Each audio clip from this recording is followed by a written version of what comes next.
Hello छात्र, हमारे YouTube channel पर आपका स्वागत है। हम पढ़ाएंगे कक्षा 6 का गणित है अभ्यास 2D। क्या है अभ्यास 2D? अभ्यास दिया 2D। 2D में क्या दिया है कि निम्नांकित संख्या रेखा द्वारा विभाजन तथ्य को बताइए। इसमें एक संख्या रेखा दी है। प्रश्न नंबर क्या है? प्रश्न नंबर 1 है, यानी संख्या रेखा के विभाजन तथ्य को बताइए। यानी संख्या रेखा के विभाजन तथ्य को बताइए। तो पहला सवाल दिया है, ये एक संख्या रेखा है आपकी, किस तरह से 1 से लेकर 12, यानी 0 1 2 3 4 5 6 7 8 9 10 11 और 12 ये दिया है। अब प्रत्येक विभाजन हुआ है 2 पर। कितने पर? 2 पर। 1 से लेकर 2, 2 से 4, 4 से 6 हो जाएगा, 4 से 6, 6 से 8, 8 से 10 और 10 से 12, यानी प्रत्येक तथ्य कितने पर? 2 पर विभाजित है। 1 2 1 2 1 2। ठीक है, टोटल कितना दिया है? यहाँ से 12। कितना दिया है? 12। कितना दिया है? 2। हम तथ्य को लिखेंगे, यानी किस तरह लिखेंगे? 12 भागित 2, यानी 12 संख्याएं कितनी है? 12 और 2 संख्याओं पर है, यानी 12 संख्या दो स्थान पर बटी हुई है। तो क्या है? 12 भागित कितना हो जाएगा? 12 दो छिंग 12। तो आपका कथन हो जाएगा 12 भागित 2 बराबर 6। ठीक है, ये संख्या रेखा दी है 12। अब प्रत्येक संख्या 2 स्थानों पर कटी है, 2 संख्याओं के बीच में कटी है।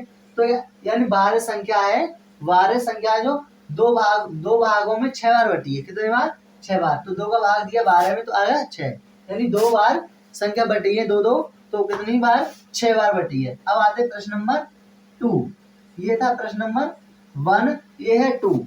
प्रश्न नंबर 2 में दिया है 21 भागित 3, 21 भागित 3 बराबर 7। यानी इस कथन का कहना है, इसका कहना क्या है? 3 का भाग मैंने दिया 21 में, तो गया 7 बार। ठीक है, अब संगत गुणात्मक तथ्य के संगत गुणात्मक तथ्य, यानी जो दिया है तथ्य दिया है 3 गुणा 7 बराबर 21। ठीक है, ये तो भागित का है। अब इसी को गुणात्मक में लिखा है, यानी 3 गुणा 7 बराबर 21। 7 21 के रूप में लिखना है। इन सभी को उसी के रूप में लिखना है। किसके के रूप में लिखे? ठीक है, क्या करना है? लिखना है। तो प्रश्न नंबर 1 दिया है, पहला दिया है क्या? 56 भागित 8 बराबर 7। यानी इस कथन को लिखना है गुणा के रूप में। जैसे कि 3 का दिया 21 में, तो 7 21। अब हम क्या करेंगे? इसका इसमें कर दिया उसने गुणा, तो 7 दिया 21। इस तरह से 8 का किया है इसमें 56 में, तो 7 बार। अब हम करेंगे 8 गुणा 7 बराबर 56। इसका कथन लिख गया ये वाला। ठीक है, तो हम क्या करेंगे? 8 7, यानी 8 का 56 में दिया 7 बार, और 8 में हम कितने गुणा करेंगे? 56 है, तो 8 का 7 में 8 7 56। अब आया प्रश्न नंबर 2। प्रश्न नंबर 2 में दिया है 66 भागित 11 बराबर कितने बार जाएगा? 11 छिक्का 66। इस कथन को लिखना है गुणा के रूप में। तो हम क्या करें? 11 गुणा 6 बराबर हो जाएगा 11 छिक्का 66। ये आपका कथन कंप्लीट हुआ। प्रश्न नंबर ये था 1, सॉरी, इस प्रश्न 1 ये था 2, यानी प्रश्न नंबर 2 कंप्लीट हो चुका है। अब आते प्रश्न नंबर 3 की तरफ।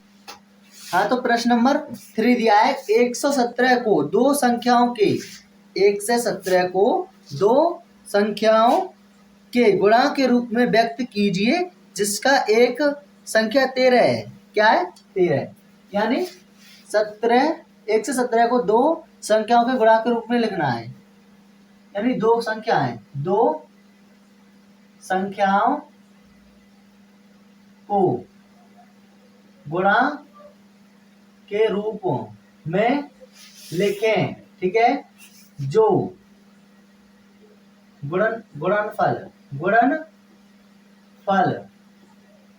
गुणनफल दिया है 117, ठीक है, जिसमें एक संख्या दी है 13, एक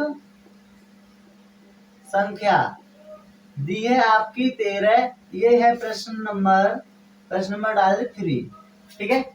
दो संख्या को गुणा है 117, लेकिन एक संख्या दी है x, दूसरी संख्या बतानी है, तो दूसरी संख्या आपको बता दें, दूसरी संख्या जो भी नहीं बताया उसे मान लेते हैं x, ठीक है। अब दो संख्याओं का गुणनफल यानी पहली संख्या गुणा दूसरी संख्या बराबर कितना, 117, तो पहली है 13 गुणा x बराबर 117। अब ये गुणा में तो किसमें पहुंच जाएगी, भाग में, तो 117 बट्टे 13, 13 का भाग देंगे 117 में, तो क्या होगा 13 निम्मा 117 यानी 9, तो आपकी संख्या हो जाएगी x बराबर 9, यानी दूसरी संख्या हो जाएगी आपकी 9। हम कथन को किस तरह से लिख सकते हैं, लिखना चाहें तो कथन को हम लिखेंगे कितना, 13 गुणा 9 बराबर 117, ठीक है, यानी ऐसी कौन सी संख्या थी, 9 थी, जो 13 में गुणा करेंगे तो हो जाएंगे 117। अब आते प्रश्न नंबर 4, ये प्रश्न नंबर 3 कंप्लीट हो चुका है। अब आते प्रश्न नंबर, हाँ तो प्रश्न नंबर आते हैं 4। प्रश्न नंबर 4 को आप समझ लें, उसमें हल करने की जरूरत तो नहीं है, फिर भी हम आपको बताएंगे।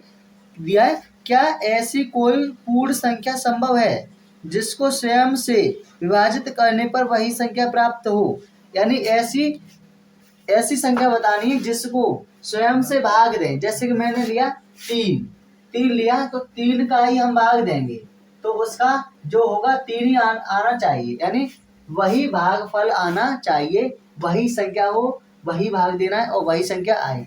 ऐसी कोई संख्या है, 3 का देंगे तो 1 आएगा, ठीक है। अब हम क्या करेंगे, अब हम बताएंगे, जैसे कि 5 लिया गुणा 5 ले, या 5 का भाग देंगे तो आएगा 1 आएगा, लेकिन वही संख्या नहीं आएगी। ऐसी संख्या बतानी है कि उसी संख्या का तो भाग देना है, वही संख्या लेनी है और वही भागफल आना चाहिए। तो हम क्या लेंगे, संख्या लेंगे, प्रश्न नंबर 4 हम संख्या लेंगे 1, क्या संख्या बराबर लेंगे 1 का हम भाग देंगे और 1 ही आएगा आंसर, ठीक है, 1 यानी ऐसी कौन सी संख्या जिसका भागफल वही आए और वही पूर्ण संख्या हो, तो लेंगे कितना 1, यानी आंसर आएगा 1 आंसर आएगा, यानी 1 संख्या लेंगे, ठीक है।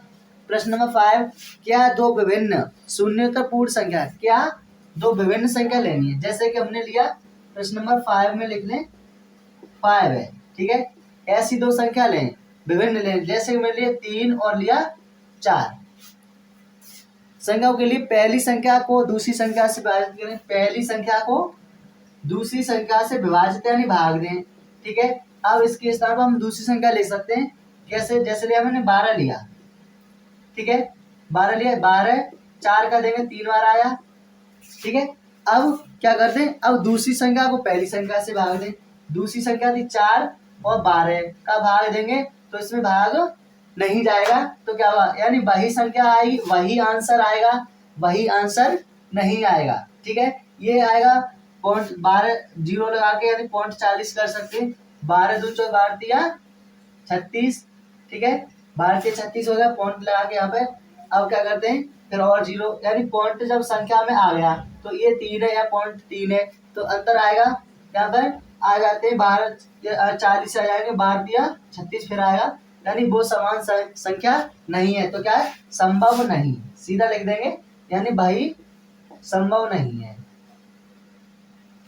यानी ऐसी कोई संख्या नहीं है जिसका पहली संख्या से दूसरी संख्या भाग दें और दूसरी संख्या पहली में दें तो वही आंसर नहीं आएगा भाई, तो क्या करेंगे, असंभव है, यानी नहीं। अब तो प्रश्न खत्म हो चुके हैं, यानी अभ्यास आपकी समाप्त हो चुकी है। अब मुझे आशा होगी कि आपको 2D अभ्यास समझ में आई होगी।